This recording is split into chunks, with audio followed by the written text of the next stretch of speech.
Assalamualaikum warahmatullahi wabarakatuh. Halo sahabat sejuta kisah.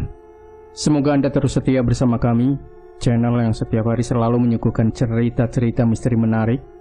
Dan kesempatan kali ini kami sudah menyiapkan sebuah kisah misteri yang berjudul Kereta Pengangkut Tumbal. Kusno, jangan nekat. Kereta itu nggak bakal berhenti, teriak Kasdi mencoba menahanku. Benar saja, kereta itu tidak melambat sedikit pun. Aku pun terpeleset dan terjatuh tepat ketika kereta itu menjauh meninggalkanku. Kamu gak apa-apa? Itu kereta cepat, gak bakal berhenti di stasiun perkampungan gini, jelas Kasdi. Iya, gak apa-apa kok. Kereta berikutnya kita harus naik ya. Udah mau malam ini. Udah gak sudi aku balik ke kampung, balasku. Aku pun menoleh ke arah stasiun di belakang kami. Jaraknya hanya beberapa ratus kilometer. Kami memastikan tidak ada petugas yang akan melihat kami yang masih ingin mencoba menyelinap. Aku dan Kasdi menunggu cukup lama hingga langit mulai memerah. Seingat kami memang seharusnya kereta berikutnya ada setelah maghrib. Aku pipis dulu di. Kereta berikutnya masih lama kan? Ucapku yang segera meninggalkan Kasdi. Kusno, tar dulu. Itu kayaknya ada yang lewat, panggil Kasdi. Aku pun membatalkan niatku untuk buang air dan melihat ke arah Kasdi menunjuk. Benar ucapannya, ada sebuah kereta yang melintas dengan perlahan. Kami segera bersiap berlari untuk melompat menaikinya. Tapi sekilas aku sempat terhenti saat melihat jendela di salah satu gerbong. Seorang nenek, rambut putihnya tergerai menatap kami dengan kesal. Kok bengong? Naik nggak? Teriak Kasdi yang sudah dekat dengan salah satu gerbong. Iya. Aku pun tidak menghiraukan apa yang terlihat barusan dan menggenggam salah satu besi di pintu gerbong paling belakang dan berhasil menaikinya. Akhirnya dapat kereta juga, ucap Kasdi. Aku tidak membalas ucapannya.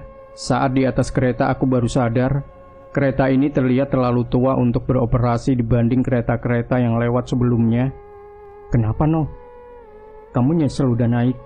Tanya Kasdi yang tengah mencari posisi nyaman di gerbong belakang, yang ternyata merupakan gerbong barang. Enggak lah. Seneng aku bisa pergi dari kampung busuk itu. Suatu saat aku bakal balik dan ngebales perbuatan orang-orang di sana. Iya bener, kita bukan kabur, tapi menempa diri, tambah Kasdi. Ada beberapa kantung besar kami gunakan untuk menjadi sandaran. Di sana kami mengobrol hal-hal kecil untuk menghabiskan waktu kami. Seharusnya kita udah ngelewatin stasiun Ranupi itu nih. Tapi kok nggak berhenti ya? Tanya Kasdi heran. Mungkin beda jurusan. Udah, tujuan kita masih jauh kan? Minimal kita dapat kota yang jaraknya lebih dari 1 malam, ucapku. Kasdi setuju, kami pun melanjutkan perbincangan kami, hingga tanpa sadar langit semakin gelap, dan hanya ada satu sumber cahaya berwarna kuning di gerbong ini. Kami sempat tertidur sesaat, namun suara hujan deras mulai terdengar mengganggu tidurku. Berkali-kali aku berusaha tidak menghiraukan suara hujan dan gemuruh petir di perjalanan ini, namun tetap saja gagal. Aku pun memutuskan untuk membuka mata dan mencari posisi yang lebih nyaman.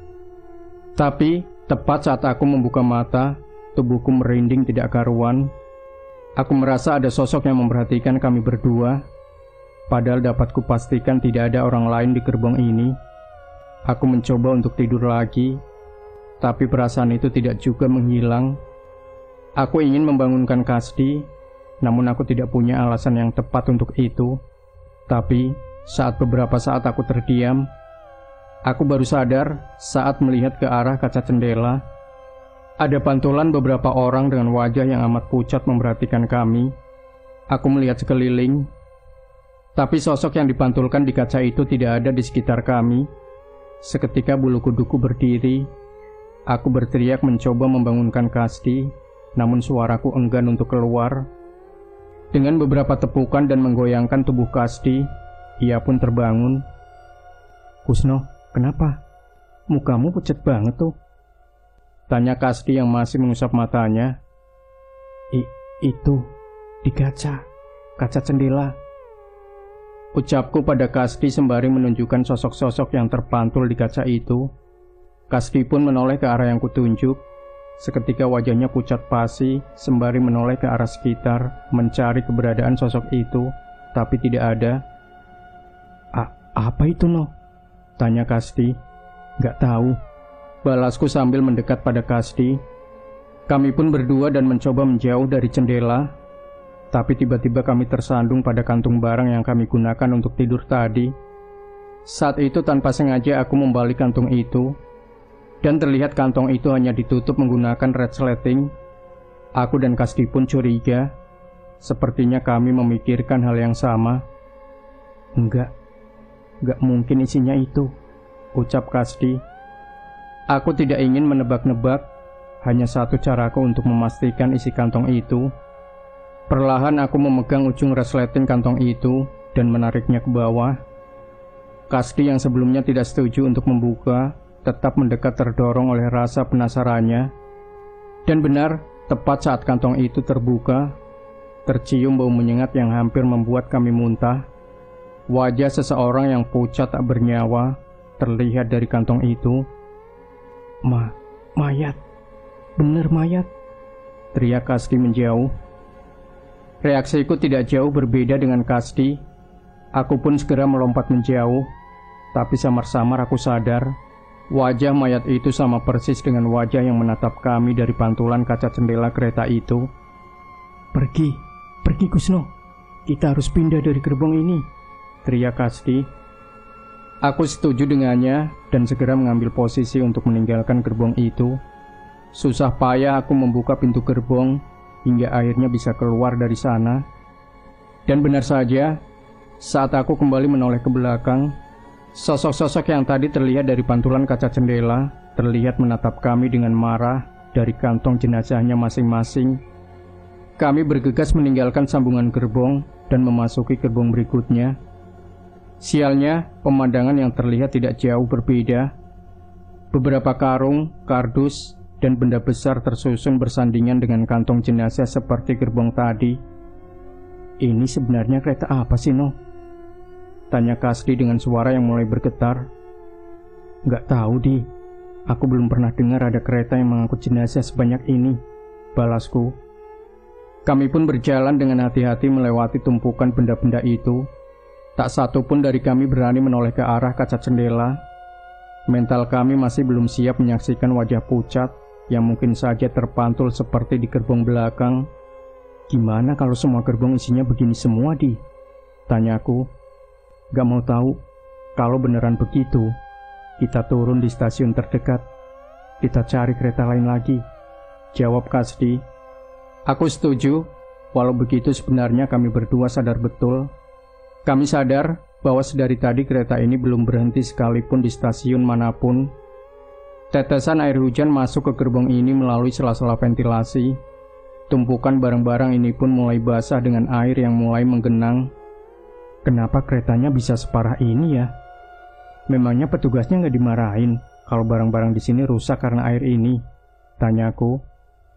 Kasdi berjalan dengan hati-hati sembari mencoba menjawabku. Nggak tahu juga ya, No. Kecuali kalau memang semua benda di sini isinya mayat semua. Wajar saja mereka tidak peduli. Sebenarnya aku setuju dengan pendapat Kasdi, tapi tidak mungkin mayat-mayat itu dibungkus berbeda. Ya, nggak mungkin lah. Memang ada yang tega masukin jasad manusia ke dalam tong kayak gini. Ucapku sembari mengetok salah satu tong di sebelahku.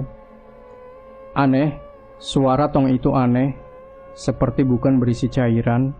Rasanya seperti sesuatu yang padat berada memenuhi tong itu. Enggak mungkin. Ucapku meninggalkan tong itu. Kenapa, No? Tanya Kasdi heran melihat tingkahku. Yang aku tahu itu cuma desas-desus. Gak mungkin kan ada mayat yang dicor di tong itu, ucapku pada Kasdi. Kasdi pun tidak berani menjawab dan terus berusaha melewati becekan di sekitar kami untuk menuju ke gerbong berikutnya. Semoga gerbong berikutnya lebih normal, ucapku yang mulai mendekat ke pintu gerbong selanjutnya. Kami mengintip melalui kaca pintu. Kami mengintip melalui kaca pintu terlebih dahulu sebelum memutuskan untuk masuk ke gerbong berikutnya. Berbeda dari dua gerbong di belakang, terlihat gerbong berikutnya merupakan gerbong penumpang dengan barisan kursi. Aku dan Kasdi menarik nafas lega melihatnya. "Gimana, Di? Kita kan gak punya tiket. Tetap mau ke sana?" tanya aku. "Itu banyak kursi kosong. Pemeriksaan tiket harusnya sudah lewat. Sudah, pede saja," balas Kasdi. Aku menuruti kata Kasdi untuk masuk dengan tenang. Penumpang yang sudah ada di gerbong itu pun sepertinya tidak peduli dengan kehadiran kami. "Tuh kan, santai aja. Selama kita nggak rusuh, pasti aman," ucap Kasdi. "Iya, Di. Tapi aku masih kepikiran dua gerbong di belakang tadi. Itu beneran atau halusinasi kita ya?" tanya aku. Kasdi menghela nafas menikmati tempat duduk yang nyaman saat ini. "Aku juga nggak tahu, no. Yang pasti kita sekarang ada di gerbong yang aman. Udah, tidur aja," ucapnya. "Yakin aman? Ya, pahit-pahitnya paling diturunin di stasiun terdekat. Kan tinggal cari kereta lagi." Aku pun setuju dengan kata-kata Kasdi. Melihat ia begitu tenang dengan keadaan saat ini, aku pun ikut merasa tenang. Mengikuti jejak Kasdi, aku pun memilih untuk memejamkan mata dan melanjutkan tidur kami yang terganggu dengan penglihatan makhluk-makhluk tadi.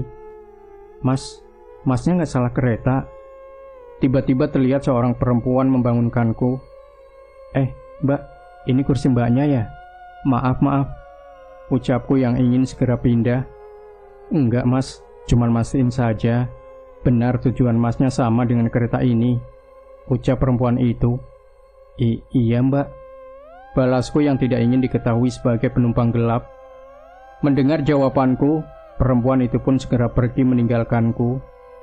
Namun mendengar pertanyaan perempuan itu, aku pun penasaran. Sebenarnya kereta ini menuju kemana? "Mbak, memangnya kereta ini tujuannya ke..." Belum sempat aku bertanya, tiba-tiba sosok perempuan itu sudah tidak terlihat. Aku beberapa kali mengucek mataku memastikan, namun benar perempuan itu sudah tidak ada. Yang terlihat hanya gerbong setengah penuh dengan salah satu lampu yang berkedut rusak. Kali ini aku tidak ingin memusingkannya. Rasa kantukku lebih berkuasa untukku saat ini, sehingga membuatku memutuskan untuk kembali tidur. Tepat saat lewat tengah malam, aku terbangun menyadari kereta tengah berhenti di salah satu stasiun. Aku melewatkan nama stasiun itu, namun stasiun ini sepertinya terletak di desa kecil yang masih jauh dengan kota. "Mas, kalau ingin turun, ini kesempatan terakhir." Tiba-tiba sosok perempuan yang membangunkanku semalam muncul lagi dari belakang. Ia tidak menunggu jawabanku dan berjalan melewatiku dan turun di stasiun itu. Kali ini aku mempertimbangkan ucapannya dan membangunkan Kasdi. "Di, bangun Di, keretanya berhenti," ucapku mencoba membangunkan Kasdi. Kasdi terbangun, ia menoleh ke arah jendela, memastikan posisi kereta ini. "Masih stasiun desa, masih jauh no," ucapnya yang ingin kembali mencoba untuk tidur. "Kamu yakin mau lanjut? Hal aneh tadi gimana?" tanyaku. "Udah gak apa-apa, toh sekarang juga udah gak ada apa-apa kan?" balasnya. Aku sedikit ragu, tapi ucapan Kasdi ada benarnya. Hanya tinggal sebentar lagi, seharusnya kami mencapai salah satu kota yang cukup besar untuk kami memulai kehidupan baru.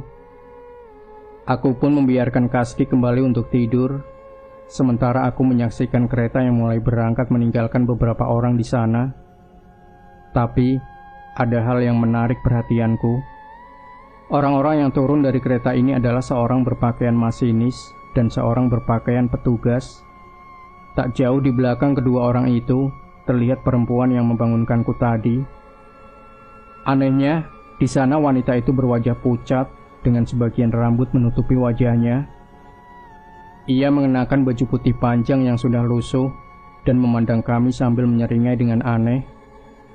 Seketika aku bergidik ngeri melihat perempuan itu bersama dengan stasiun tua tempat kereta ini singgah tadi. Namun, setelah berangkat, rasa ngeri itu perlahan menghilang bersama lamunanku yang mulai muncul.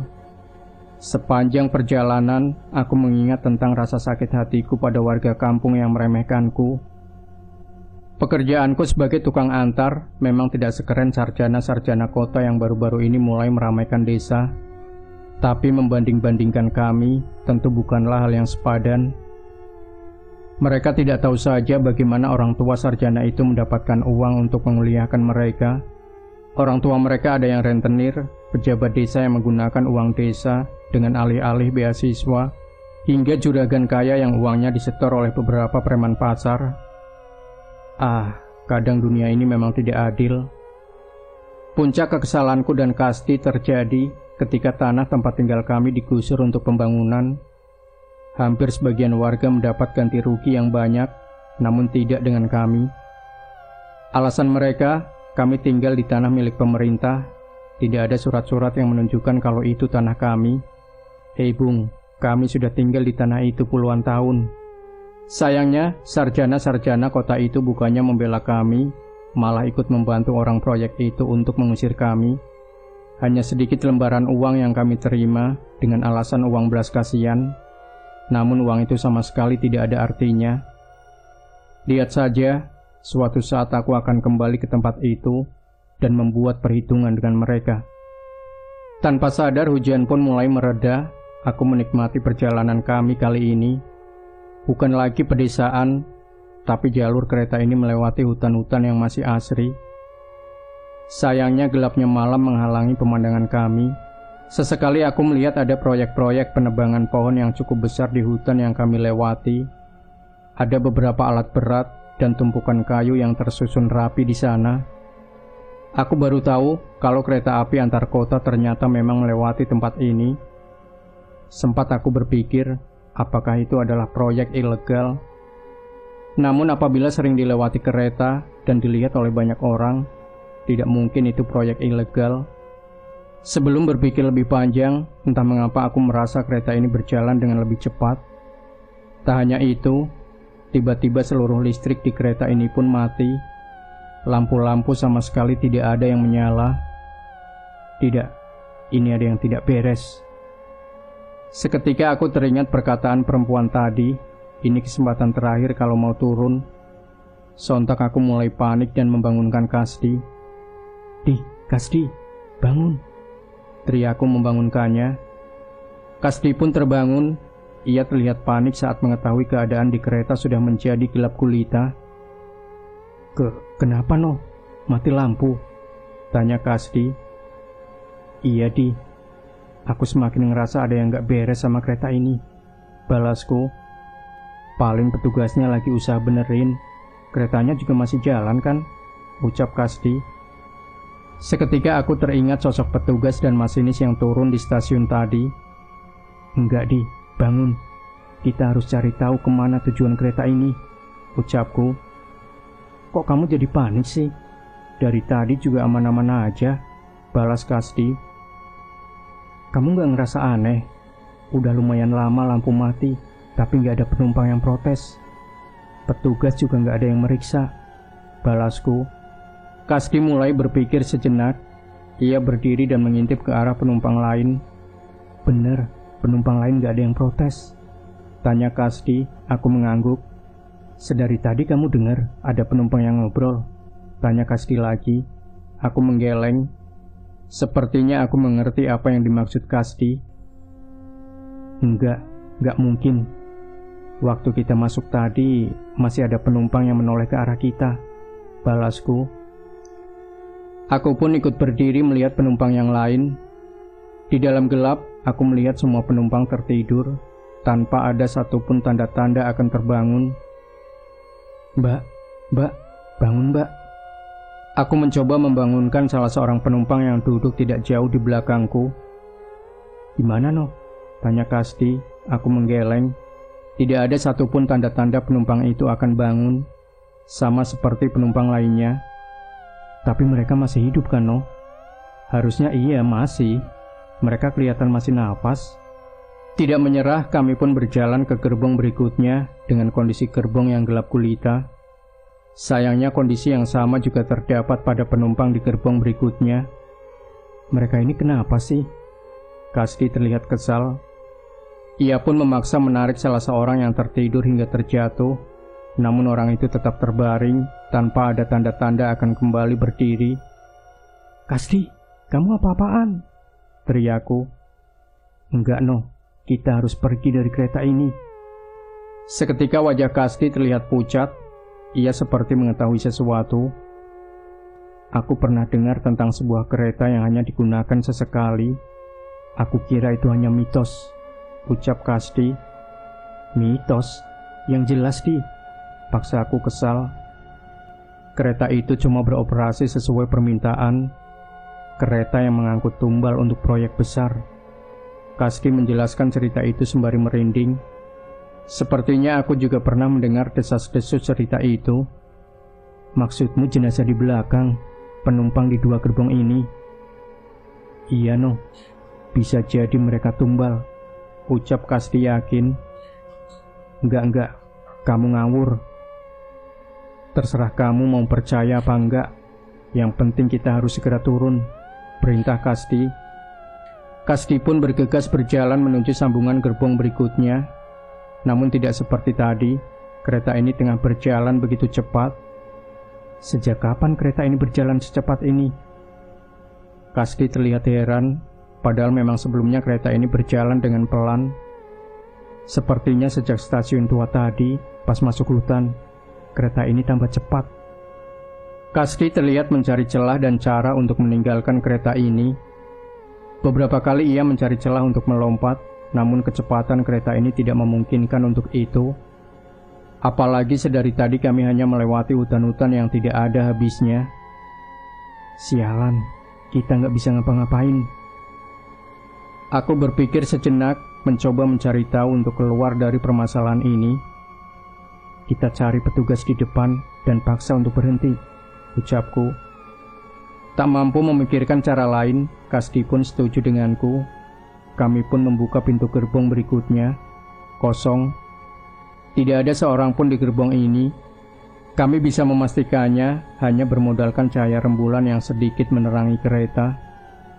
Kami berjalan melewati gerbong itu, namun sampai di tengah kami pun terhenti. "Di," aku mencoba memberi isyarat pada Kasdi. Sepertinya Kasdi juga menyadarinya. Ada suara langkah kaki yang terdengar di belakang. Aku menoleh ke belakang, namun sama sekali tidak ada siapapun di sana. Aku menepuk pundak Kasdi memberi isyarat untuk berjalan lagi, tapi hal yang sama terjadi lagi.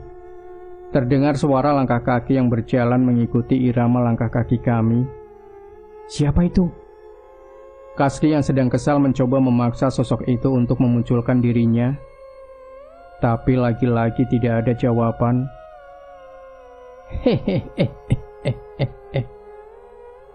Samar-samar terdengar suara paro dari seseorang. Orang itu seolah tertawa mempermainkan kami. Kasdi yang sudah kesal berbalik ke belakang dan memeriksa satu persatu kursi yang sudah kami lewati. "Siapa? Jangan bercanda. Keluar kamu," tantang Kasdi. Namun saat kami memastikan tidak ada seorang pun di sana, tiba-tiba seluruh tubuh kami lemas. Kami pun membalikkan tubuh kami dan kembali berjalan ke gerbong berikutnya. Tapi berbeda dengan tadi, saat melewati tengah gerbong, tiba-tiba suara langkah kaki di belakang kami semakin cepat. Kami pun mempercepat langkah kami hingga berlari. Kali ini kami yakin itu bukan langkah kaki manusia. Terlebih langkah kaki itu tidak lagi terdengar hanya dari bawah. Langkah kaki itu bahkan terdengar dari langit-langit kereta. Jantung kami berdetak semakin kencang. Tengkuku terasa dingin saat suara langkah kaki itu bergerak semakin dekat dan semakin dekat di telinga kami. "Cepet, No!"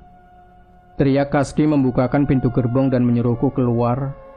Tepat ketika aku mencapai sambungan gerbong, Kasdi menutup pintu gerbong itu dengan cepat. Kami sampai dengan terengah-engah. Jantungku masih belum selesai berdegup dengan kencang. Sementara itu aku yang masih penasaran mencoba mengintip mencari tahu makhluk apa yang mengejar kami tadi. Aku tidak melihat siapapun di gerbong itu. Sama sekali tidak ada. Bahkan saat aku mengintip memastikan ke beberapa sisi. kembali ke sini. Seketika aku terjatuh dengan munculnya sosok makhluk kurus yang merangkak dari atas. Ia memamerkan wajah keriputnya dengan kepala yang botak, dengan sedikit sisa rambut menempelkan wajahnya di kaca. Lari, lari no. Kasdi pun menarik bajuku dan membawaku menuju gerbong berikutnya. Setelah 5 gerbong sebelumnya, aku tidak lagi berharap banyak dari gerbong ini. Terlebih saat aku melihat semua jendela di gerbong ini terbuka, membiarkan angin dan air hujan masuk ke dalam kereta. Hati-hati Di, sedari tadi tidak ada gerbong yang beres, ucapku. Kasdi mengangguk, sepertinya ia sangat sadar dengan itu. Hampir seluruh lantai gerbong ini basah dengan air hujan yang masuk lewat jendela. Angin yang berhembus juga menimbulkan suara-suara aneh. Noh, lihat ini, ucap Kasdi menunjukkan benda yang terdapat di kursi. Tas, bungkus makanan, plastik berisi barang, jaket. Benda-benda itu tertinggal dalam kondisi basah di kursi-kursi gerbong ini. Maksudmu gimana, Di? Tanyaku. Bukannya ini artinya tidak ada orang yang menempati gerbong ini, ucap Kasdi. Benar juga, ini bukan barang-barang lama. Sisa-sisa makanan pun masih belum membusuk. Terus mereka pada kemana? Tanyaku. Kamu udah tahu kan aku bakal jawab apa? Iya sih, tapi siapa tahu kamu punya perkiraan. Kasdi menghela nafas, sepertinya bukan tidak punya firasat. Kasdi hanya berharap firasatnya salah. Sambil berhati-hati kami berjalan melewati gerbong ini. Selama berjalan sepertinya aku sedikit membaca firasat Kasdi. Orang-orang yang berada di gerbong ini sepertinya pergi dengan terburu-buru ya, tanya aku. Nah, itu kamu tahu. Jangan bilang alasan semua jendela ini terbuka karena orang-orang itu pergi melalui jendela, Di. Saat menyadari hal itu, seketika aku merasa gerbong ini berbahaya.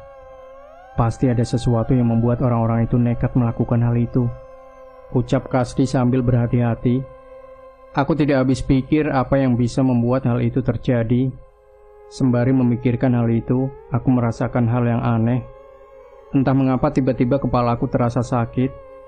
Aku memperhatikan Kusno, ia juga memegangi kepalanya. Apa dia merasakan hal yang sama? Kepalaku, Di, tiba-tiba sakit, ucapku.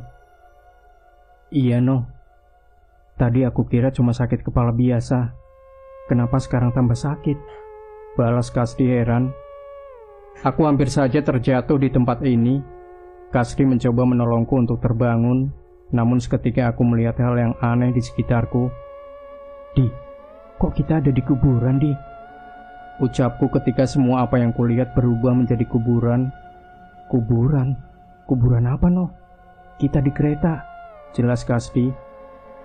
Tapi kali ini Kasdi tidak menjawab panggilanku. Sebaliknya ia kini terlihat ketakutan dan menjauh dariku. Pergi setan busuk, pergi, teriak Kasdi mencoba mengusirku. Setan? Apa maksud Kasdi? Entah apa yang terjadi pada kami berdua. Berbagai hal mengerikan terpampang di hadapan kami. Berkali-kali Kasdi mencoba memukuliku. Aku mencoba untuk kabur, tapi selalu ada kuburan mengerikan yang menghadangku. Kasdi semakin menggila. Ia melompat-lompat menjambak rambutnya hingga sesekali mencakari dirinya sendiri. Aku setan busuk, aku setan busuk, aku harus mati. Mendengar ucapan itu, aku segera berlari menangkap Kasdi dan menahan gerakannya. Kasdi, sadar Kasdi. Seketika aku mulai mengerti alasan orang-orang ini nekat melompat dari kereta. Ini halusinasi, Di, sadar. Walaupun berucap seperti itu, sebenarnya aku masih belum sadar dari penglihatan kuburan di sekitarku. Setidaknya aku tidak seperti Kasdi. Aku menahan tubuhnya dan menyeretnya dengan paksa. Ia terus memberontak, namun aku tidak akan melepasnya. Sebagian tubuh Kasdi sudah berdarah dengan cakarannya sendiri. Tak hanya itu, saat ini sepertinya Kasdi mencoba mencongkel bola matanya sendiri. Di, eling Di. Kondisinya semakin gawat, Aku harus menghentikannya sebelum terlambat. Beruntung usahaku membuahkan hasil. Akhirnya aku menyeret tubuhnya hingga pintu. Dengan segera aku membuka pintu dan membawanya keluar. Di, sudah Di, tarik nafas, teriakku padanya. Perlahan ilusi yang melingkupi diriku mulai memudar, namun aku terus memegangi Kasdi. Salah sedikit saja ia bisa terjatuh. Cukup lama Kasdi mengamuk, tapi akhirnya lambat laun pun ia berhenti. Wajahnya terlihat bingung dengan apa yang terjadi padanya. Di, udah sadar? Tanya aku. Aku kenapa no? Kasdi bingung. Kamu kesurupan. Bukan. Kita berhalusinasi, jelasku. Kasdi pun mencoba mencerna apa yang terjadi. Lambat laun ia merasakan sakit dari bekas sakarannya di tubuhnya. Cukup lama kami menunggu di sambungan gerbong itu. Tak peduli seberapa angin dingin yang menerpa kami dan hujan yang mengguyur kami. Untuk kami, saat ini kedua hal itu tidak lebih buruk dari kejadian yang kita alami tadi. Kereta ini sepanjang apa sih, No? Tanya Kasdi. Aku nggak tahu, Di. Gak sempat menghitung tadi. Kalau gerbong-gerbong berikutnya seperti tadi, sepertinya aku nggak kuat, ucap Kasdi. Ia mengusap matanya. Entah itu air mata atau hujan yang membasahi wajahnya. Tenang, Di, tenang. Kita hadapin ini bareng-bareng, ucapku. Di hadapan kami sudah terpampang pintu gerbong berikutnya. Kami belum siap untuk menghadapinya. Tapi cepat atau lambat, kami pasti harus membuka pintu gerbong itu. Butuh waktu beberapa menit hingga Kasdi mulai bisa berdiri dengan tenang. Sepertinya tetesan air hujan dan angin yang kencang juga membuatnya tidak betah di sambungan gerbong ini. Kira-kira apa yang ada di gerbong itu ya, No? Tanya Kasdi. Nggak tahu, Di. Tapi kita harus cepat-cepat menemui siapapun petugas atau masinis yang ada di depan, balasku. Kasdi mengatur nafasnya. Ia menatap tajam pintu gerbong di depan dan mempersiapkan mentalnya.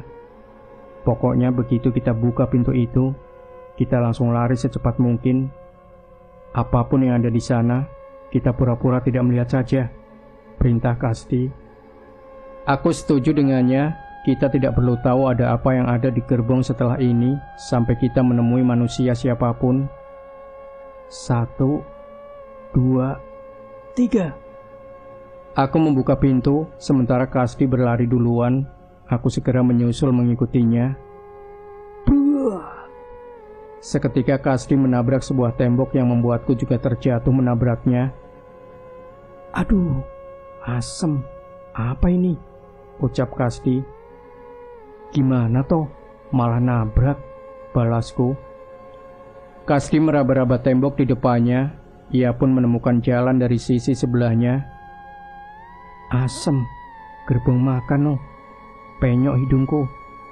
Aku menepuk dahiku. Kami sama sekali tidak menyangka akan gerbong berikutnya adalah gerbong makan. Ya udah, hati-hati. Nggak usah peduliin apapun, ucapku. Kasdi setuju.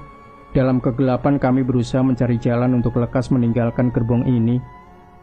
Ada makanan gak ya? Tanya Kasdi tiba-tiba. Lapar kamu? Jangan aneh-aneh. Ini kereta gak beres, balasku. Kami berjalan melalui beberapa meja dan kursi yang berhadapan-hadapan. Sebenarnya kami merasa tidak ada hal aneh di tempat ini. Namun kami melihat segelas kopi yang masih panas tersaji di salah satu meja. Kopi no, masih panas, ucap Kasdi. Berarti tadi ada orang di sini, balasku. Kasdi mengangguk. Kami pun merubah rencana kami dan mencari orang tersebut. Permisi, Mas, Mbak, siapapun, ada orang di sini. Kami mencari perlahan ke setiap meja dan bangku di bawahnya, namun tidak ada petunjuk apapun. Tidak menyerah, aku pun melompat ke dalam meja bar tempat yang membatasi petugas restorasi dengan penumpang. Aku mengecek ke kolong meja hingga ke rak yang ada di dalamnya. Awalnya aku pikir tidak akan menemukan apa-apa. Tapi saat sampai di lemari penyimpanan belakang, tiba-tiba terdengar suara ketukan yang sepertinya tidak disengaja. Aku membuka lemari itu, dan benar saja, Ada seseorang di sana. Di sini, Di, ada orang. Kasti segera melompati meja dan menghampiriku. Dia masih hidup, no? Tanya Kasti. Aku mencoba mendekatinya dan beberapa kali menggoyangkan tubuhnya. Mas, bangun mas, ucapku. Aku memeriksa masih ada nafas di tubuh orang itu dan mencoba membangunkannya lagi. Permisi mas, bangun. Dengan perlahan tiba-tiba orang itu membuka mata dan mencoba mengenali kami. Siapa kalian? Kenapa kalian bisa ada di sini? Tanya orang itu.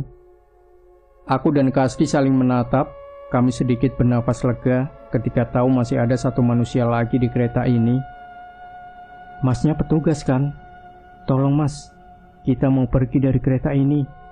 Ini bukan kereta biasa kan? Kasti langsung bertanya secara frontal. Orang itu mencoba berdiri dan mendekati kami, namun sepertinya ia gagal. Wajahnya terlihat frustasi, seolah-olah tahu kondisinya. Kalian seharusnya tidak ada di kereta ini, ujar orang itu. Iya mas, makanya kita ingin pergi, balasku. Terlambat, kereta ini hanya berhenti di satu stasiun tua. Setelahnya kereta ini akan berjalan terus melalui jalur khusus, ucap orang itu. Jalur khusus? Maksud masnya? Harusnya kalian sudah tahu kan apa yang dibawa kereta ini? Petugas itu memandang mata kami memastikan. Iya mas, jawabku sambil menelan ludah. Mayat-mayat itu, Kasti memperjelas. Petugas itu pun mengangguk. Itu mayat apa mas? Tanyaku. Harusnya kalian sudah tahu tentang kereta ini. Kereta yang memang dikhususkan untuk mengangkut tumbal untuk proyek raksasa, jelas petugas itu. Walaupun sudah menduga, aku dan Kasti tetap saja merinding saat mendengar pembenaran dari petugas itu. Gila, sebanyak itu mayatnya? Tanya Kasti. Tidak hanya mayat, mereka yang masih hidup juga sengaja dijebak diracun agar mati di kereta ini untuk menggenapi. Mendengar ucapan itu, kami pun mulai emosi. Berarti bisa saja penumpang-penumpang di gerbong yang tadi sebelumnya masih hidup. Brengsek, siapa orang biadab yang tega melakukan hal ini? Ucap Kasti dengan penuh emosi. Itu saya, balas petugas itu. Sontak aku dan Kasti kaget. Mas yang membawa mayat dan menghabisi penumpang tadi? Tanyaku. Petugas itu mengangguk. Brengsek, untuk apa ini semua? Kasti menarik kerah petugas itu dan melemparnya keluar. Aku berusaha menahan tubuh Kasti. Aku pun terbakar emosi. Tapi saat ini rasa takut tidak bisa lolos dari kereta ini lebih membuatku takut. Sabar, sabar. Dia satu-satunya orang yang mungkin bisa membantu kita selamat, ucapku. Petugas itu mencoba untuk berdiri, tapi aneh. Ia sama sekali tidak bisa mengangkat tubuhnya. Lah, masnya sendiri kenapa bisa begini? Tanyaku. Mendengar pertanyaanku, perlahan petugas itu mulai menitikkan air mata. Saya dijebak. Maksud masnya? Kami sekelompok diancam oleh bos proyek dan diminta untuk mengumpulkan tumbal. Ada uang yang besar yang dijanjikan, namun bukan itu alasannya. Anak dan istri kami dijadikan jaminan apabila gagal mengumpulkan tumbal. Mereka lah yang akan dibawa. Maksudnya, bila tidak dapat mengumpulkan tumbal, anak istri masnya dan yang lain akan dikorbankan, tanyaku. Petugas itu mengangguk. Terus, kenapa masnya masih di sini? Tanya Kasti. Saya bertugas menghitung seluruh jasad dan korban yang disiapkan, namun ternyata kurang satu. Saya mulai merasa ada yang tidak beres, dan ternyata dugaan saya benar. Sayalah yang harus menggenapi jumlah tumbal itu, jelasnya. Bagaimana bisa? Apa yang dilakukan mereka sama masnya? Kopi itu. Saya membuat kopi sembari mencari cara untuk pergi. Ternyata ada racun di kopi itu, jelasnya. seandainya bukan dari kopi itu, pasti ada cara lain yang dilakukan untuk membunuh saya. Kasdi menatapku, kami menoleh kembali ke arah gelas kopi yang seharusnya sekarang mulai mendingin. Kalian pergilah. Kalau kereta ini sudah sampai tujuan, kalian tidak mungkin selamat, ucap petugas itu. Sedari tadi memang itu tujuan kami. Tapi gimana caranya, Mas? Tanyaku. Rem darurat di setiap gerbong sudah dirusak. Dari 13 gerbong yang ada, hanya gerbong paling depan yang memiliki rem darurat, ucap petugas itu. 13 gerbong? Berarti masih setengah perjalanan lagi, balasku. Kami mengalami berbagai kejadian di gerbong sebelumnya, Mas. Apa gerbong berikutnya juga sama atau malah lebih parah? Tanya Kasdi. Wajah petugas itu terlihat bingung. Kejadian? Seharusnya hanya ada jasad dan orang baru saja meninggal, Mas, ucap petugas itu. Aku berpikir mungkin saja benar kejadian-kejadian sebelumnya adalah halusinasi atau rasa takut kami setelah melihat mayat sebanyak itu. Ya sudah, Mas, ada apa saja di gerbong berikutnya? Tanyaku mempercepat. Seharusnya hanya ada jasad manusia yang terjebak. Sebagian diracun dengan gas, sebagian lagi memang tidak bernyawa. Tapi ucapan petugas itu tertahan. Tapi apa, Mas? Di barisan gerbong berikutnya ada seorang Belum sempat menyelesaikan kata-katanya, tiba-tiba ia terbatuk memuntahkan darah dari mulutnya. Mas, kenapa, Mas? Mas, ucap Kasdi panik. Sayangnya petugas itu terus batuk, darahnya bermunceratan ke dinding-dinding kereta. Tak ada sepatah pun kata yang ia ucapkan lagi hingga terbaring tak bergerak. Aku pun panik dan mengecek nafas dan detak jantungnya. Mati, dia mati.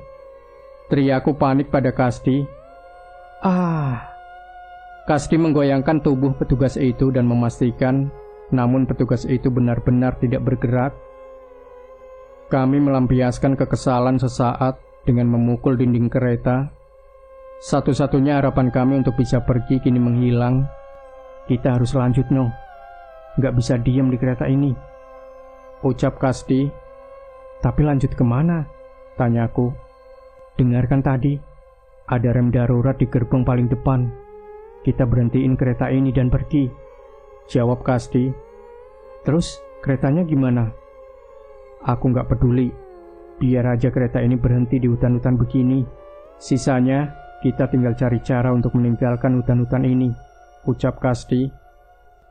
Memang cukup berisiko, tapi ada benarnya juga. Di hutan lebih aman daripada di kereta ini. Setelah mempersiapkan diri, kali ini kami benar-benar mengambil ancang-ancang untuk berlari secepat mungkin menerobos gerbong berikutnya. Benar ucapan petugas itu. Gerbong berikutnya layaknya gerbong kereta biasa, namun semua orang di kursinya terlihat tertidur. Belajar dari pengalaman sebelumnya, kami tidak lagi berniat mengecek kondisi penumpang itu dan memilih untuk menerobos ke gerbong berikutnya. Gerbong berikutnya tidak jauh berbeda, namun ada bau kemenyan yang tercium di gerbong ini. Seperti tadi, kami ingin berlari secepat mungkin meninggalkan gerbong ini, tapi tiba-tiba Kasdi terhenti saat menyadari sesuatu. Biadab, ucap Kasdi setelah sadar dengan sosok di sekitar kami. Aku yang baru saja menyadarinya juga berusaha menahan mual. Bagaimana tidak, seluruh penumpang di kereta ini sudah tidak bernyawa, dengan kepala yang sudah tidak lagi berada di tempatnya. Siapa yang tega melakukan hal ini? Ucapku. Kami berusaha menahan rasa takut kami dan terus berjalan. Dan tepat saat akan memasuki gerbong berikutnya, pertanyaan kami pun segera terjawab. Dari kaca di pintu gerbong, terlihat seorang nenek tua berambut putih panjang dengan baju kebaya yang sudah bersimbah darah. Ia menggenggam sebuah parang di tangannya dan menghampiri satu persatu penumpang yang baru saja menjadi mayat itu. Ia memenggal kepala setiap penumpang itu tanpa belas kasihan. Sebaliknya ia malah tertawa seolah menikmati apa yang ia lakukan itu. Suara tawa nenek itu menggema hingga keluar. Ia mengangkat kepala penumpang itu dan menikmati tetesan darahnya. Edan, dia siapa no? Gak waras dia, ucap Kasdi. Samar-samar aku teringat wujud nenek yang kulihat saat hendak menaiki kereta ini. Gak tahu di, yang jelas dia berbahaya, jawabku. Terus gimana cara kita ngelewatin gerbong itu? Tidak ada jalan lain. Di tengah hujan malam itu dan cepatnya kereta melaju, kami memutuskan untuk memanjat gerbong untuk melewati nenek-nenek itu. Kamu bisa naik ke atas? Tanyaku pada Kasdi. Bisa. Tangan luka segini mah nggak seberapa, balasnya percaya diri. Aku membantu Kasdi naik terlebih dahulu. Setelahnya aku memastikan nenek itu tidak menyadari keberadaan kami dan menyusulnya naik ke atas.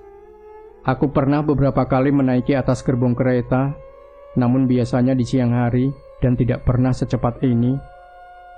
Saat ini kami berhati-hati sembari merangkak di gerbong menahan terpaan angin dan air yang terasa tajam di wajah kami. Suara nenek itu masih terdengar. Hal itu seolah menandakan ia baru saja memenggal satu jasad penumpang lagi. Hati-hati no, jangan sampai kedengaran sama nenek itu, peringat Kasdi. Iya, kamu juga. Awas licin. Walau cukup lama, kami pun akhirnya sampai ke ujung gerbong. Kami berpikir untuk turun atau terus melakukan perjalanan dari atas. Kalau kita lanjut perjalanan dari atas ini, kira-kira bisa lompat ke gerbong berikutnya, tanya aku pada Kasdi. Bahaya, licin banget. Tapi kalau berhasil berjalan di atas gerbong, saat ini lebih bahaya dibanding di dalam, balas Kasdi. Lah, terus gimana? Aku milih ngambil resiko itu. Kita coba lompat ke gerbong depan, balas Kasdi. Aku sedikit ragu, tapi aku setuju bahwa itu pilihan terbaik saat ini. Kasdi pun mengambil ancang-ancang. Ia sedikit berlari dan melompat ke gerbong berikutnya. Buah! Terdengar suara yang cukup keras saat Kasdi mendarat ke atap gerbong berikutnya. Aku pun bersiap melakukan hal yang serupa. Aku berlari dan melompat menuju gerbong berikutnya. Seharusnya ini bukanlah hal yang sulit. Buah! Sekali lagi terdengar suara yang keras, tepat saat aku mendaratkan kakiku di atap gerbong. Namun sialnya, air hujan membuat pijakanku meleset hingga tubuhku hampir terjatuh di celah sambungan gerbong. No, pegang! Teriak Kasdi menjulurkan tangannya. Dengan sigap aku meraih tangannya dan beberapa kali menendang dinding gerbong untuk naik kembali. Aku selamat. Jantungku berdegup kencang membayangkan bila aku terjatuh dan tergelincir ke hutan. No, Kusno. Aku mengatur nafas mencoba menenangkan diriku kembali. No, itu no. Kasdi memukul pundakku sembari menunjuk ke bawah. Apaan di? Tanyaku bingung. Aku pun memperhatikan arah kemana jari Kasdi menunjuk. Sial, dari kaca pintu gerbong yang kami lewati sebelumnya, terlihat nenek itu menatap ke arah kami. Ketahuan, kita ketahuan di, ucapku. Wajah nenek itu terlihat marah. Matanya melotot sembari menggenggam parang di tangannya. Ia membuka pintu gerbong itu setelah bersiap mengejar kami. Lari terus, perintah Kasdi. Sekuat tenaga kami berlari dengan hati-hati. Samar-samar terdengar langkah yang sama dari bawah, seolah mengikuti kemana arah kami. Kami melompat ke gerbong berikutnya. Dan benar saja, nenek itu sudah berada di ujung gerbong sebelumnya mengejar kami. Berhenti, kalian semua harus mati. Tidak ada yang boleh hidup. Terdengar suara teriakan nenek itu yang terdengar jelas di telinga kami. Sudah jelas, nenek itu punya kekuatan aneh. Kami tidak mempedulikan dan terus berlari sehati-hati yang kami bisa. Namun sialnya, tepat di ujung kereta ini, wajah nenek itu muncul dan berusaha menaiki atap gerbong. Gila nenek itu di, teriakku. Kakiku lemas melihat keberadaan nenek itu. Kasti yang berada di depanku pun terlihat gentar melihat nenek yang tua yang menyeret parang sambil tertawa terkekeh. "Nek, jangan Nek. Kita tidak bermaksud apa-apa. Kita hanya ingin pergi," ucap Kasti. Terlambat. Kalian sudah melihat semuanya," balas nenek itu. Nenek itu pun berjalan perlahan mendekat ke arah kami. "Gimana, Di?" Kabur Lano. "Tapi gimana?" Kasti melihat ke arah sekitar. "Lewat samping," ucapnya. "Gila kamu. Jatuh langsung mati kita. Makanya jangan jatuh." Aku tidak bisa berpikir lagi. Kami pun spontan turun lewat samping di sisi berbeda dan merambat dengan pijakan kisi-kisi jendela. Aku sekuat tenaga menggenggam pinggir atap dan merayap perlahan. Ini sulit, sangat jauh berbeda dari adegan-adegan yang sering kulihat di film.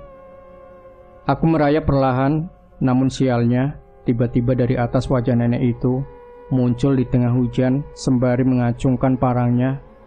Aku menghindar dengan melepaskan salah satu genggamanku, namun salah satu bahuku terluka tak mampu menghindar. "Tahan Kusno, aku berhentikan kereta ini," teriak Kasti yang kembali naik. Aku tahu tujuan Kasti bukan berlari lebih dulu, melainkan untuk memancing nenek itu. Benar saja, nenek itu terpancing dan kembali mengejar Kasti. Aku memperbaiki posisiku dan kembali ke atas. Kasti melompat ke gerbong berikutnya. Sialnya tidak seperti bentuk tubuhnya, nenek itu mampu mengimbangi kecepatan Kasti dan ikut melompat. Dengan menahan lukaku, aku mengejar mereka. Tapi sepertinya nenek itu punya rencana lain. Ia menarik sebuah tusuk kondenya, mengambil sebuah boneka jerami dari dalam kebayanya, dan membacakan mantra sambil menatap Kasti. "Mati kamu!" Nenek itu menusuk boneka jerami itu. Bersamaan dengannya, Kasti yang berada di depannya terjatuh. Samar-samar aku melihatnya memuncratkan darah dari mulutnya. "Kasti!" teriakku. Kasti berusaha berdiri. Ia masih ingin mencoba berlari meraih gerbong terakhir. "Sudah Kasti, jangan bangun lagi," teriakku menyadari sesuatu. Nenek itu kembali menusukkan tusuk kondenya. Kasti pun kembali terjatuh tengkurap. "Nenek brengsek, biar aku lepaskan gerbong-gerbong ini," teriakku yang bersiap melompat ke sambungan gerbong. Berhasil, nenek itu mengalihkan pandangannya ke arahku. "Jangan berani-berani kamu," teriak nenek itu mengancam. "Aku tidak bercanda. Akan ku lepas gerbong-gerbong ini." Nenek itu menatap marah ke arahku. Aku harus memastikan nenek itu tidak menatap ke arah Kasti. "Kusno sekarang!" Tepat dengan ancang-ancang dari Kasti, aku pun melompat ke arah sambungan gerbong. Bersamaan dengan itu, kereta ini melewati terowongan jembatan yang dengan sekejap menghantam tubuh nenek sialan itu. "Mati kau nenek brengsek," umpat Kasti. Tepat saat melewati terowongan jembatan itu, seketika wajah nenek itu sudah ada di depan wajahku yang jatuh terduduk. Tidak, bukan nenek itu. Itu adalah kepala nenek yang terpisah saat menabrak terowongan jembatan tadi. Nenek sialan. Aku pun melempar kepala itu ke hutan tempat kami melintas. "Kasti!" Aku segera bergegas melewati gerbong berikutnya untuk memeriksa keadaan Kasti. Ia turun dari atap gerbong tepat sebelum gerbong paling depan. "Gimana di lukamu?" tanyaku memastikan. "Tenang aja, nggak apa-apa. Aku tahu ilmu santet begituan. Kalau dia nggak punya rambut atau darahku, dia nggak bakal bisa langsung ngebunuh," jelas Kasti. "Kok kamu bisa tahu begituan?" tanyaku. "Bapakku kan dibunuh pakai santet kayak begitu." "Udah, gak usah dibahas," balasnya singkat. Aku tertegun sejenak mendengar jawaban Kasti, namun itu tidak berlangsung lama. Di hadapan kami saat ini adalah gerbong terdepan. Benar ucapan petugas itu.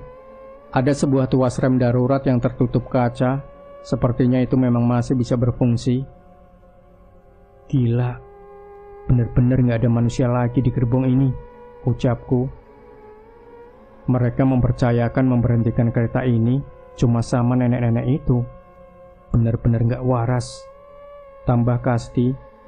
Tak mau mengulur waktu lagi, kami pun memecahkan kaca pengaman tuas rem darurat itu dan menariknya sekuat tenaga. Berhasil, kereta mulai melambat walaupun dengan kasar. Kami merasakan beberapa tubrukan dari gerbong-gerbong belakang. Mungkin saja ada beberapa gerbong yang terlepas dari rel. Kami tidak peduli. Setidaknya kereta berhasil melambat. Tidak menunggu kereta itu berhenti, saat kecepatan sudah mulai aman, kami pun melompat menuju pinggir hutan. Dengan segera kami berlari menjauh dari kereta yang sepertinya beberapa gerbongnya akan keluar dari lintasan rel itu. Lari jangan berhenti. Ikuti arah ruas pohon saja, biar nggak tersesat. Perintah Kasti. Aku mengikuti perintah Kasti. Hutan ini sangat gelap, tapi setidaknya pohon-pohon di sini adalah pohon jati yang memang ditanam manusia, jadi posisinya sedikit teratur. Kami berlari sekuat tenaga, dan ketika merasa sudah mulai aman, kami pun terhenti di daerah yang tidak begitu jauh dari jalan utama. Sudah aman? Tanyaku. Harusnya sudah. Kita jalan aja cari jalan raya. Terus kita cari tumpangan truk saja, ucap Kasti. Malam itu terasa begitu panjang. Saat matahari terbit, barulah kami sampai di pinggir jalan yang dilewati berbagai kendaraan. Kasti akhirnya berhasil memberhentikan sebuah truk untuk kami tumpangi. Ngapunten Pak, izin numpang sampai kota ya, ucap Kasti. Lah, tumben Mas, jarang-jarang ada yang numpang dari tempat beginian, tanya supir itu. Iya Mas, tadi kita naik ke... Belum sempat menjawab supir itu, Kasti menyenggol tubuhku. Iya Mas, tadi kita salah turun. Boleh ya numpang? Boleh, naik aja di belakang, ucap supir itu tanpa curiga. Matur nuwun Mas, balasku. Kami pun bergegas memanjat bak truk itu dan mencari posisi yang nyaman. Akhirnya kita bisa bernafas lega, ucap Kasti. Iya Di, soal kejadian di kereta itu, apa kita laporin ke polisi ya? Gila kamu, mereka itu pemain proyek biasa. Kita nggak tahu siapa kawan mereka. Salah-salah kita yang diincar, jawabnya. Benar juga, tidak mungkin kereta sebesar itu bisa beroperasi tanpa sepengetahuan lembaga terkait. Udah tidur aja, sampai kota baru kita pikirin mau ngapain, ucap Kasti. Aku pun bersiap untuk tidur, tapi belum sempat untuk itu. Tiba-tiba Kasti menatapku dengan aneh. Noh, yang kamu tidurin itu kantong apa? Besarnya kok nggak wajar? Tanya Kasti. Sontak aku kembali terduduk dan memastikan apa yang dimaksud Kasti. Tidak mungkin kantong seperti di gerbong kereta tadi juga kami temukan di sini. Hahaha, bercanda udah tidur. Kasti tertawa terkekeh, merasa berhasil mengerjaiku. Aku membalasnya dengan melemparkan sepatuku yang basah kepadanya. Sial kamu, awas, tak balas kamu nanti, ucapku kesal. Truk yang kami tumpangi melaju dengan tenang menuju kota. Kisah mengenai kereta yang mengangkut puluhan tumbal itu pun kami putuskan untuk kami simpan dan tidak kami ceritakan ke siapapun, selain mungkin akan membahayakan kami. Lagi pula, apa ada yang akan percaya? Demikian sahabat sejuta kisah. Jangan lupa berikan komentar Anda, like, share video ini, subscribe channel Sejuta Kisah, dan nantikan kembali cerita-cerita misteri terbaru dari kami. Wassalamualaikum warahmatullahi wabarakatuh.